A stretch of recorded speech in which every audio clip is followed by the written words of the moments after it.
This happened about 10 years ago, back when I was 15. My sister Amy was 17. We were on a cross-country road trip with our mom and grandparents, moving my grandparents closer to some other relatives. It was a long, boring drive, and by the third day we were all tired of being in the car. We pulled off the highway somewhere in the Midwest, into one of those small towns that look like they haven't changed in 30 years. The motel was a 2-story, L-shaped building called the Starlight Inn, or something equally generic. It wasn't a fancy place by any means. The carpets were a little worn, and the whole place smelled faintly of stale cigarette smoke and cleaning solution. Our grandparents got a room on the first floor near the lobby, while my mom, my sister, and I got a room on the second floor, down at the end of the long hallway. After we lugged all our bags in, my mom realized the plastic ice bucket was empty. She was tired and wanted to just relax, so she asked Amy and me if we could go fill it up. Sure, Amy said, grabbing the bucket. Come on. The ice machine, according to the little map on the back of our door, was on the first floor. So we left our room, the door clicking shut behind us, and started walking down the long, quiet hallway toward the stairs.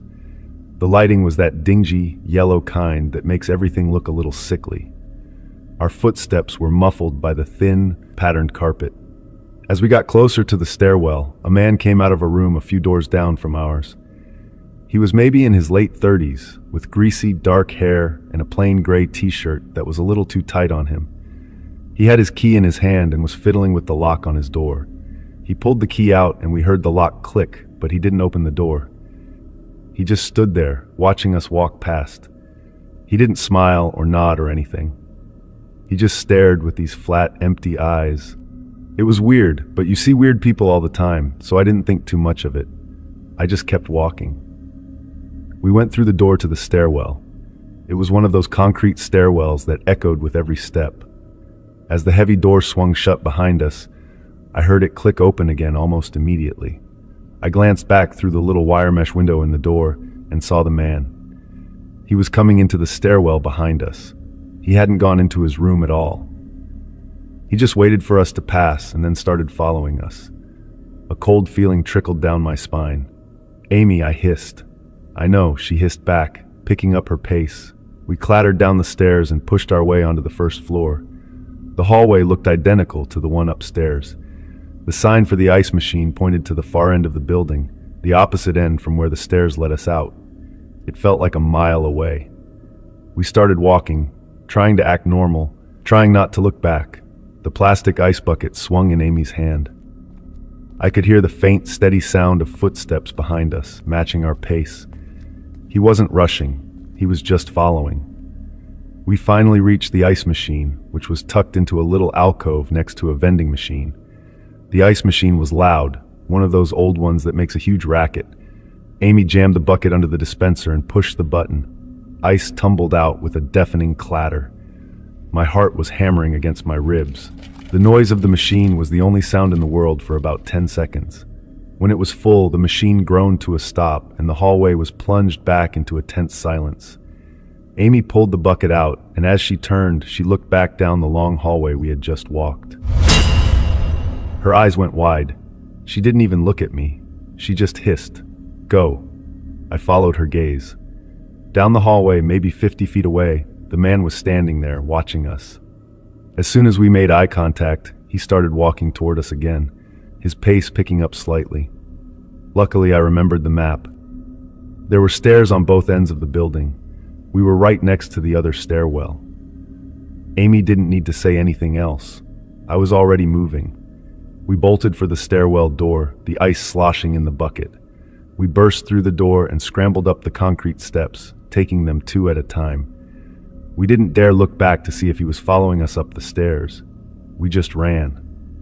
We burst back out onto the second floor and sprinted down the hallway to our room, fumbling with the key card.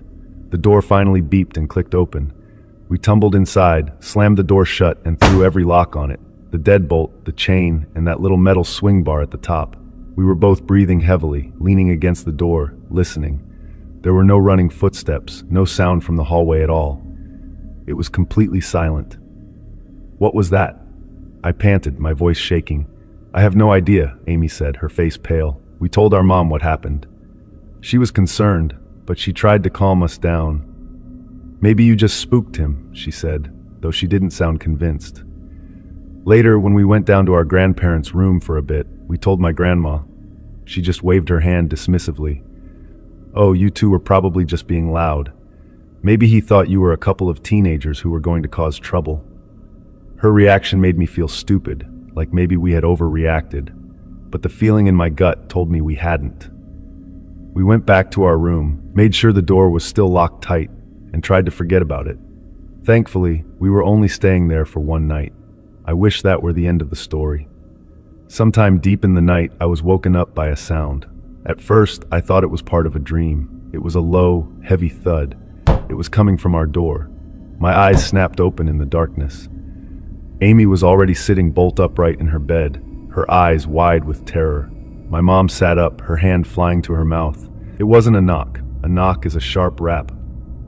This was a heavy, full-fisted pounding, like someone was trying to break the door down with their shoulder. It was slow and deliberate. There was no voice, no one yelling, "Open up," or anything like that. Just the relentless, terrifying pounding. My blood ran cold. It had to be him. He knew which room we were in. He had waited. My mom, shaking, grabbed the motel phone and fumbled to dial the front desk, but no one answered. She then grabbed her cell phone and whispered to a 911 operator, explaining that a man was trying to break into our motel room. The pounding stopped as suddenly as it began, leaving a ringing silence in its place. The silence was almost worse. We sat there, frozen, holding our breath, listening for any sound from the hallway. There was nothing. It felt like an eternity, but it was probably only 5 or 6 minutes before we heard firm, quick knocks on the door and a voice call out, "Police, is everything okay in there?" My mom, with tears in her eyes, stumbled to the door and looked through the peephole before undoing the locks. 2 police officers were standing in the hallway. It was empty otherwise. They were calm and professional. We told them everything, from the ice machine incident to the pounding on the door. One officer stayed with us while the other went to check the hallways and the stairwells. He came back a few minutes later, shaking his head. "No one out there. The place is quiet." My mom insisted. "He was here. He was trying to get in." The first officer nodded. "Ma'am, I'm going to talk to the night manager and see if we can get a look at the security camera footage from the hallways." They left, and we locked the door again, all of us now huddled on one bed, too scared to even think about sleeping.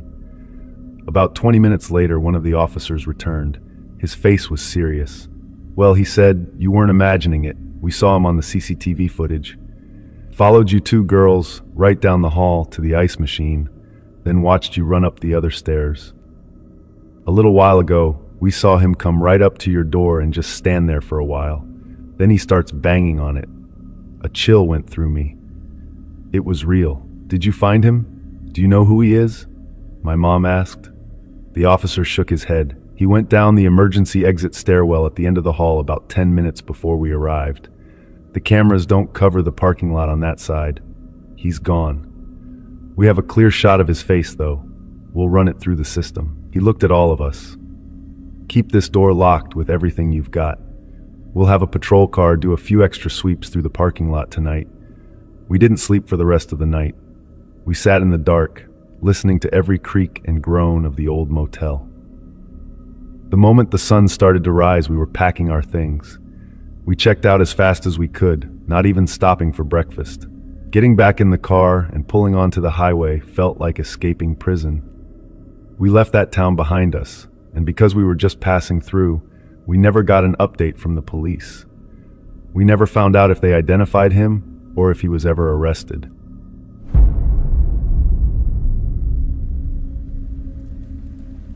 Years ago, I was on a solo cross-country trip to a family reunion, winding my way through a patchwork of highways and state roads. I was supposed to crash at a friend's place halfway through, but a storm had rolled in, slow-moving, ominous, all-consuming. Sheets of rain reduced visibility to near nothing, and traffic slowed to a crawl. Then, just ahead of me on a stretch of Route 250, a terrible wreck stopped everything for hours. Emergency vehicles arrived. People got out of their cars. Someone was medevaced. The kind of accident that echoes in your mind for weeks afterward, even if you didn't see it happen. By the time traffic cleared and I made it out of the jam, I was 5 hours behind schedule. The adrenaline had long since worn off, replaced by a dull, groggy ache in the back of my skull. My bladder was screaming, my eyes were dry, and my limbs had that weird, buzzing weight of 2 long highway miles. I needed a stop, a bathroom, a shower, a place to close my eyes. I pulled off the road when I saw a sputtering, sun-faded sign for a strip motel, Mountainside or Mountain Top, something vaguely rustic sounding. It was a single-story row of rooms flanked by dead trees and cracked pavement. Across the road was a lonely diner with a flickering open sign. Otherwise, nothing. Not a single other car in the lot. The office had one of those night check-in windows like at gas stations in sketchy parts of town. Behind the glass was a guy in a stained t-shirt, thin and hollow-eyed, like he hadn't slept in days. He didn't smile. He just stared at me as I walked up, his eyes scanning from my car to me and back again. "You alone?" he asked before I could even say hi. That should have been enough of a red flag. But I was tired. I was college-aged then, used to budget travel and couch surfing. I said yeah, just passing through trying to get some sleep before hitting the road again. He didn't ask for my ID, didn't want a credit card either, just cash. I hesitated, probably visibly, but I was desperate and figured it'd be fine for a few hours. I dug around in my bag until I found just enough crumpled bills and change. He slid a key under the glass without a word. Room 6. The door creaked when I opened it. Inside, the room was exactly what you'd expect, dim, musty, and stained with decades of use. Brown carpet worn threadbare in spots. A TV from the 90s bolted to the dresser. One lamp flickered when I turned it on. I used the bathroom then. On a hunch I still can't explain, I flipped the mattress. Big mistake. There were the dark, rust-colored stains, telltale signs of bedbugs. Worse, a cockroach skittered out from beneath the mattress and disappeared into the shadows. That was it. I wasn't staying in there a minute longer. I went back to my SUV, locked the doors, and folded down the back seats to make a makeshift bed in the trunk hatch. I had a suitcase I used as a pillow, a pile of random clothes for warmth, and just enough room to curl up. It wasn't comfortable, but it felt safer than that room. I must have slept for an hour, maybe less. What woke me was the low murmur of a voice, a man's voice. I blinked, groggy, trying to place where I was. Then I heard the gravel crunch under his feet. I peered out, just barely, through the tinted glass of the back hatch. It was the check-in guy. He was standing outside on his phone. I couldn't hear much, just a few words. Still there, room 6, something about lights. He hung up and stood there for a second, looking around like he was waiting for something. Then he walked over to room 6. My room. He unlocked the door and stepped inside.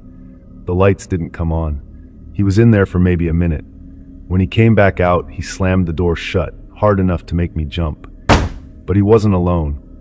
There was another guy with him now, one I hadn't seen arrive. He must have come from behind the building, or maybe he'd already been inside. No idea. He hadn't gone in with the check-in guy, but he came out with him. They were both angry, cursing under their breath. Then came the worst part. The check-in guy started walking toward my SUV. I ducked down, heart hammering in my chest. My breath caught in my throat. I grabbed a t-shirt and pulled it over my head, trying to blend in with the clutter of bags and blankets. I heard the door handle jiggle, locked. Then his face appeared at the window, peering in. He didn't see me. Maybe it was the darkness. Maybe the tint held up. Maybe I just looked like part of the mess in the back seat. Whatever the reason, he moved on. The two men retreated to the far edge of the parking lot toward the diner. One of them pointed across the road, gesturing with wide, sweeping motions. I didn't wait to find out what they were planning. I climbed as silently as I could over the seats, into the front, slid the key into the ignition. The engine roared to life, breaking the quiet like a gunshot. Both men turned in surprise, but I didn't stop. I didn't look back. I just drove. I called a couple of friends once I was back on the main road, adrenaline still coursing through me. One of them offered to pay for a better hotel further up the highway. Another told me I was probably overreacting. I didn't call my family. I didn't want to scare them. 3 weeks later, once I was home and it felt distant enough to talk about, we pulled up Google Maps and tried to find the place. We found the motel. Same layout, same name, but it was marked permanently closed. I called the local police just to file something in case there had been other complaints.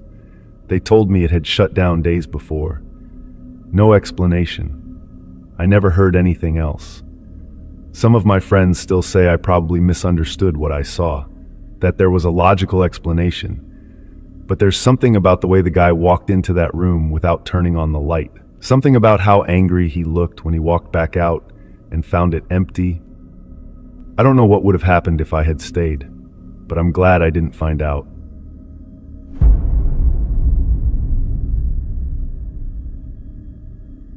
I still remember the night it all unfolded, back in 2017. The case of a missing woman had been on the news for months in Michigan. Her face was on posters taped to gas station doors and grocery store windows. The local paper ran her photo so many times that people started to look past it, the way you stop noticing a billboard after seeing it too often. Some assumed she was gone for good. Others whispered darker theories: trafficking, foul play, or that she had simply run away. I worked late shifts at a diner near the edge of town. Just down the road sat an old roadside motel. It was the kind of place that never changed its sheets often enough, where the neon vacancy sign flickered nonstop and the curtains stayed drawn tight. People avoided it unless they were desperate. Every time I passed it on my way home, I got a heavy feeling in my stomach. That night, around midnight, I clocked out and drove home past the motel. At first, it looked like every other night, quiet, a single bulb lighting up the cracked parking lot. But as I rolled past, I noticed something that made me slow down. A door upstairs was shaking. Not gently, but like someone inside was pounding hard against it.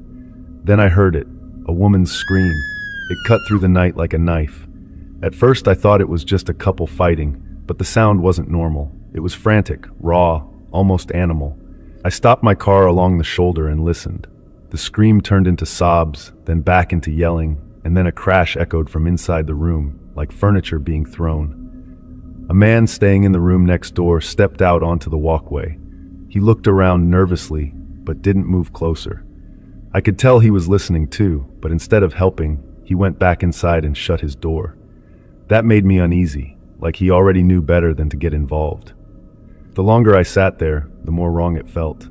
I thought about calling 911, but before I could, 2 sets of headlights appeared behind me. Police cruisers. Someone else had already called. I stayed parked as the officers pulled in.